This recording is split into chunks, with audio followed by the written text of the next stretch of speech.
Donc Carole Bellencontre, directrice de Hub chez Adecco sur le site de Cergy en région parisienne. Et ma chanson du moment, c'est Happy de Pharrell Williams. Je m'appelle Mathieu, je suis directeur de zone chez Adecco France. J'ai suivi la formation management intergénérationnel au premier semestre de cette année. Et ma chanson du moment, c'était Le Sud de Nino Ferrer. Sébastien Parzoumian, directeur des opérations Adecco Recrutement. Côté musique, pas de titre particulier, mais un groupe que j'aime beaucoup qui s'appelle Morchiba et qui fait mes matinées dans la voiture ou dans le train ou dans le métro.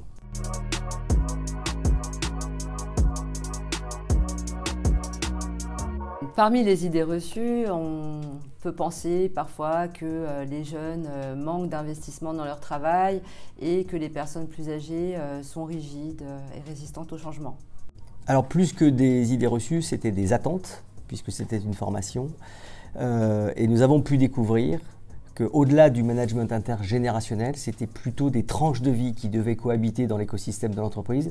Et c'est ce que nous avons appréhendé pendant ces 2 jours de formation. Je pense un petit peu comme tout le monde, on a tous un petit peu des préjugés. Par exemple que la génération Z arrive toujours en retard, passe sa journée sur son téléphone. Et puis au contraire que la génération des boomers n'est pas très ouverte au changement, est un peu réfractaire et n'est pas très à l'aise avec l'outil informatique.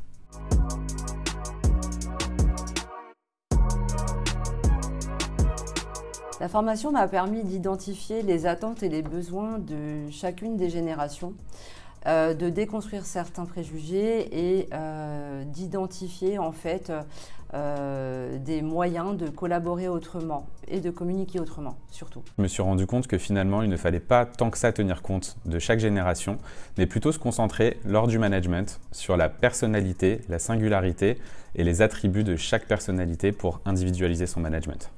Bien, l'idée que finalement chaque individu passe par des générations différentes au cours de sa vie, puisqu'il est jeune, mid-age, et puis ensuite probablement génération plus ancienne que celle qui arrive sur le marché du travail, fait qu'on est obligé de se mettre dans les chaussures de différentes générations au cours de cette formation, et franchement c'est hyper intéressant.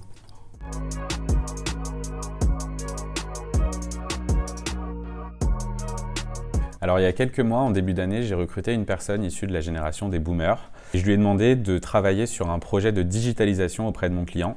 Je m'attendais à ce que cette personne soit assez réfractaire et finalement, à force de travailler, j'ai vu qu'elle avait pu faire preuve de beaucoup de créativité, beaucoup d'ouverture et finalement, elle était hyper à l'aise pour tout expliquer au client et mener à bien ce projet. En agence, on a dû développer une solution pour un client et je devais faire collaborer 2 personnes qui avaient du mal à s'entendre. Donc un junior fraîchement diplômé et une personne plus senior avec 15 ans d'expérience dans l'entreprise. Chacun avait ses préjugés. On a organisé un atelier pour arriver à trouver les clés pour collaborer ensemble, notamment utiliser la méthode DESC qu'on a vu avec Henri lors de la formation. On a réussi à mener à bien le projet pour notre client et à améliorer la relation entre les 2 collaboratrices.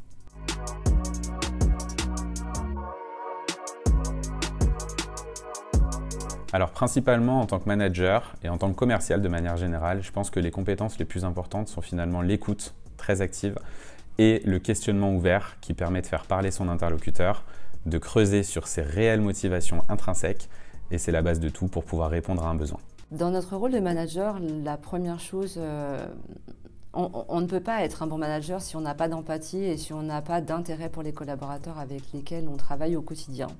Donc je dirais en premier lieu de l'empathie. Maîtriser le desk, être capable de faire un feedback, être assertif, utiliser toutes les méthodes de communication à partir de la méthode DISC ont été évidemment des outils extrêmement éclairants aussi pendant cette formation.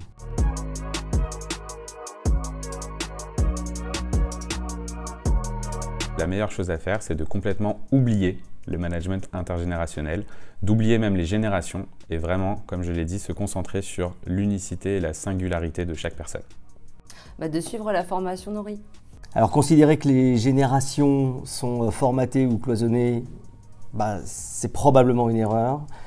Chaque individu est unique, heureusement d'ailleurs, et nécessite une approche par une communication qui se base sur l'empathie, parce que tous les grands problèmes de ce monde seraient beaucoup plus simples à gérer si on était capable de s'approprier le problème de l'autre.